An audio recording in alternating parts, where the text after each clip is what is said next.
That was John Bennett. Now I'd like to introduce Elisa Philips. I always feel like I should thank you for coming to spend time with us. So thank you.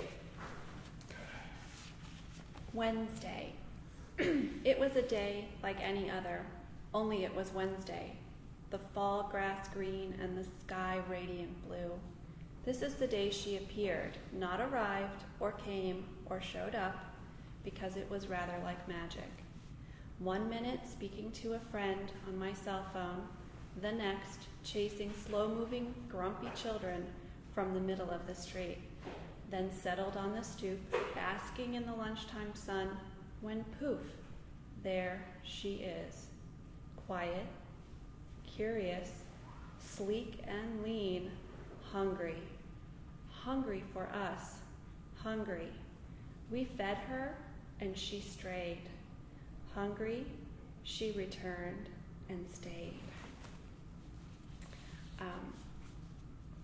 I had the great privilege of studying last summer with Carl Phillips at the Kenyon Review Summer Writing Workshop, which for any of you that have thought about doing it, you should, but be prepared to write and eat, and that's it. So I have a few poems that either have come from some of the exercises he gave us that week or some that I have just played with using the form that we worked with. So I'm going to do 3 that are roughly a mirror. Snow showers possible tonight. Taxi, yelled the man in the gray coat buttoned up against the chill. Allow me, ma'am, taking my bags. Together we stand as steel steeds speed past. Snow showers possible tonight. Together we stand as steel steeds speed past. Allow me, ma'am, taking my bags. Taxi, yells the man in the gray coat buttoned up against the chill. Closed today. I like to watch people, he confides to me. It excites me. I turn and stare blankly. They move around like ants, like sheep, seeking or lost. It's hard to say. My brow wrinkles like cast-off tissue paper, puzzled or amused. It's hard to say. The hand-lettered sign said, closed today. My brow wrinkles like cast-off tissue paper, puzzled or amused. It's hard to say. They move about like ants, like sheep, seeking or lost. It's hard to say. I turn and stare blankly. I like to watch people, he confides to me. It excites me.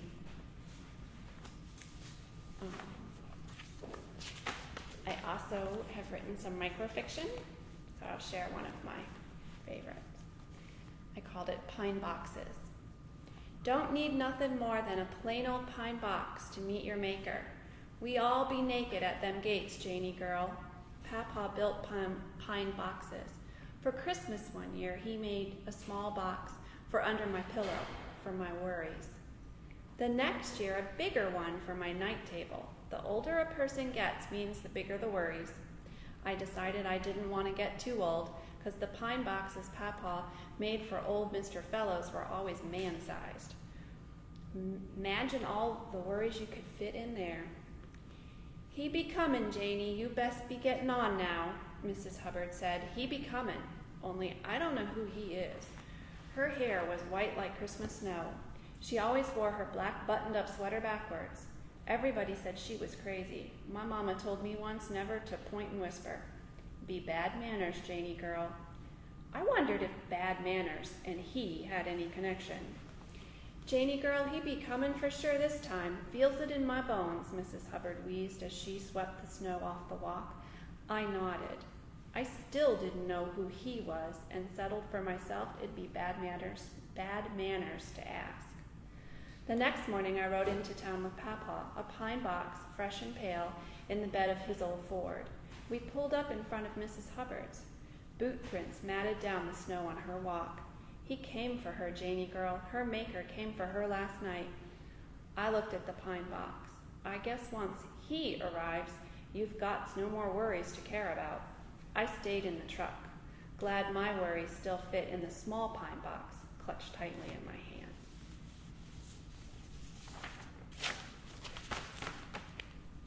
And this is a poem Carl was the master of the impossible challenge, so we had to do a series of monostichs, and we had to use a variety of verb tenses within the poem. The relationship. She sat at the writing desk and thought about what he had said. It's not you, it's me. She considered this thoughtfully, and somehow she understood what he thought he had said. But she mused, perhaps it is me. Perhaps it is the me and the you that created the us that left him saying, it's me. Part of me had known or surmised that it truly was him. However, it could not have truly been just about him. No one exists as a solitary being. So if it was not me, had not been about me, was never going to be about me, how had he thought it had been only about him? Pausing, she considered this. Truly, had it been about you and I had not been me, then could it have been about us? For in the us, there had been me and you. By definition, that formed us. But if it had been about you and not me or us, then I would have believed you. In the end, it was about us, you in relation to me, and that makes it about us. And this one I wrote for my daughter Lillian. Cricket. Beneath the waning twilight returns a soft music, a soothing lullaby, sung by crickets and other night creatures, filling the pastel pink princess room, complete with fairy wings, gilded butterflies and jeweled tiaras, gems in the crown of the rich lacy canopy, which sheltered the sleeping cherub and her most treasured friend, a bear with a worn nose and bruised ears, whose fierce plushiness chased the boogeyman from the room night after night after night. Sandcastles, like stitches, anchoring them, pinning them or fastening them carefully, weaving a loose, broken, or interrupted pattern, or creating a movable snugness or rightness, as in the story of the bear's missing button, which slips simply through its hole, stitched not because the button was a required completeness, but rather an act of love, fest or free, its utility, a visible reminder of its fixedness or ability to hold hostage, reminding them, bearing witness to the simple fact that fabric once cut, once tiaraed, may mourn the disruption of pattern or become more than it once was in a single plane. So were the children who ran ahead out toward the beach and the setting sun.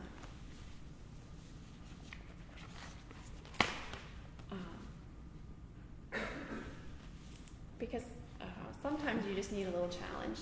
I discovered online a site where the gentleman puts up 10 words or a few phrases and so many words. You're nodding like you know.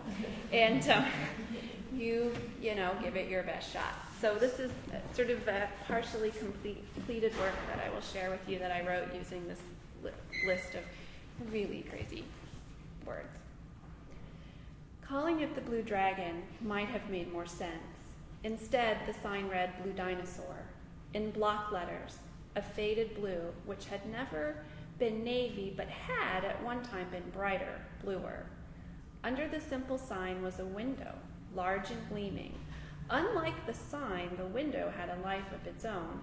It was bright, illuminated, and the reversible curtains, fresh red velvet and a deep dark black. Unlike the sign, their color was rich with meaning. Beyond the storefront was a dark hallway with a totally 80s kitsch decor. Nothing of importance stood in the hallway, and yet the hallway seemed of importance. It served a purpose. The desk, generic and nondescript, had a very specific function. During the day, it was less foreboding, more like a traffic light. But in the waning light of evening, it was traffic light and an outpost like the drawbridge, the arbiter of who gets across the moat in times of feast and famine. Tourists by the wheelbarrowful flocked to the cobblestone streets in search of poison and delights, night after night. Regulars knew the alleys and the back doors well. the epoxy of filth and the stench of hope, ripe in the summer evening's air. To some, this dreamland held untold delights, and for others it just was the same faded facades, perhaps once vivid with promise, but now they were just like a pair of faded jeans, faded and showing their age in stains and tears, maybe dressed up or down, or maybe just what was on the top of the pile on any given day. The shrinkage of hope, a pervasive cloud this night, was sliced clean by the rip back of the curtain. For in the gleaming window, instead of a bored smile and smooth skin, stood a girl with black hair and bright eyes, vacant but bright, like she saw the stars but refused to tell you where you too could find them. The stars were hers, but she would enjoy your stares. In a short silk jade dragon, not dinosaur robe, she planted a chair in the center of the window, plain and wooden, standing in the center of a clearing like a bare winter tree. Her knee-high boots and stockings, a sharp contrast with her creamy skin. She plants herself in front of the chair, knees up against the seat, looking over her shoulder, right into the night, looking up above the heads of the crowd staring into the window. Straddling the chair like Khan's concubine on his most prized steed, she shed this robe in a smooth waterfall-like movement, fluid and rippling. At the same moment, the lights in the window dim, highlighting her luminescent skin in the darkness, and in seconds, the creamy skin is marked in growing, glowing, swirling lines, her LED tattoo springing to life, dancing across her back, following the movement of her body as she sways slowly to the music only she can hear.